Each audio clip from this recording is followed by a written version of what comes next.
এই স্টেটমেন্ট কনক্লুশনে কোনটা ঠিক কোনটা ভুল?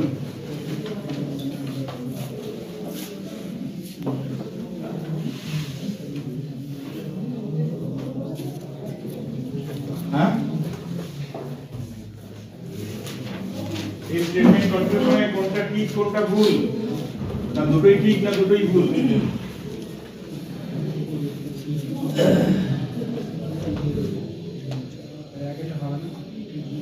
একটা হবে না, আর দুইটা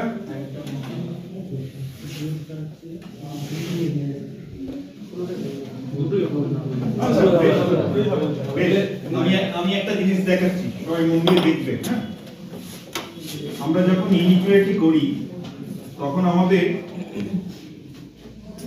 এই পাঁচটা চিহ্ন থাকে, তার বেশি তো থাকে না। Greater than, equal to, less than, equal to, এই পাঁচটা চিহ্ন থাকে। ঠিক আছে, এবার একটা জিনিস মনে রাখবে, যদি বিপরীতমুখী কোনো সম্পর্ক থাকে তাহলে কোনো রিলেশন বেরোয় না। তার মানে এই যে আমাকে এখানে কি দিয়েছিল, ই থেকে এ, ই থেকে এর মধ্যে equal to, greater than, less than, equal two, বিপরীতমুখী যদি সম্পর্ক থাকে তাহলে আমার সেই স্টেটমেন্ট সব সময় ভুল হবে, আমার দেখার দরকার নেই। ওকে, তাহলে বিপরীতমুখী মানে এইটাও বিপরীতমুখী, একটা বিপরীতমুখী এলেই ভুল হবে। তাহলে এখানে এই তিনটের ক্ষেত্রেও একটা বিপরীতমুখী আসছে, তাহলে ভুল হবে। ঠিক আছে, তাহলে কোনগুলোতে রেজাল্ট পাবো সেটা দেখতে হবে। তো রেজাল্ট দেখতে গেলে গ্রেটার দ্যান আর ইকুয়াল টু যদি থাকে তাহলে অলওয়েজ আমার অ্যানসার হবে গ্রেটার দ্যান। বুঝতে পারলাম? গ্রেটার দ্যান আর গ্রেটার দ্যান ইকুয়াল টু যদি থাকে তাহলে আমার অ্যানসার হবে always greater than. Greater than equal to আর ইকুয়াল টু যদি থাকে তাহলে আমার অ্যানসার হবে গ্রেটার দ্যান ইকুয়াল টু। আর যদি তিনটেই থাকে, গ্রেটার দ্যান, ইকুয়াল টু আর গ্রেটার দ্যান ইকুয়াল টু, তাহলে আমার তারও অ্যানসার হবে গ্রেটার দ্যান। ঠিক আছে, তাহলে নিচেরটা সেম হবে। তাহলে লেস দ্যান আর ইকুয়াল টু থাকলে কি অ্যানসার হবে? লেস দ্যান, ইকুয়াল টু আর ইকুয়াল টু থাকলে কি অ্যানসার হবে? লেস দ্যান আর লেস দ্যান ইকুয়াল টু থাকলে কি হবে?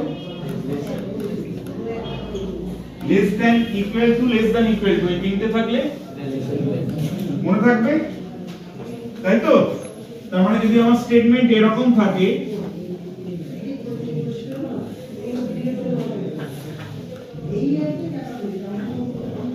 এটা আমার যদি স্টেটমেন্ট হয়, তার এগেইনস্টে যদি আমাকে কনক্লুশন দেয়,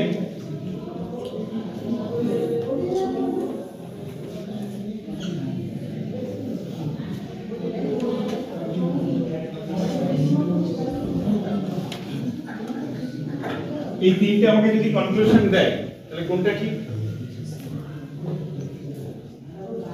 এটা আমার স্টেটমেন্ট, এই তিনটে আমার কনক্লুশন, তাহলে কোনটা ঠিক?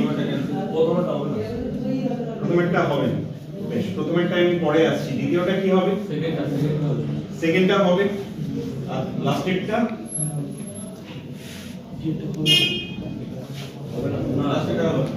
লাস্টেরটা আমি প্রথমে যাই। তো লাস্টেরটা হচ্ছে এ থেকে ই এর মধ্যে আমার কি কি চিহ্ন আছে? Greater than, equal two, greater than. তাহলে এই তিনটে থাকলে আমার অ্যানসার হওয়ার কথা কি? Greater than. কিন্তু এখানে একটা বিপরীতমুখী চলে আসছে কি, তাহলে আমার কোনো সম্পর্ক হবে না, তাহলে এটা ভুল।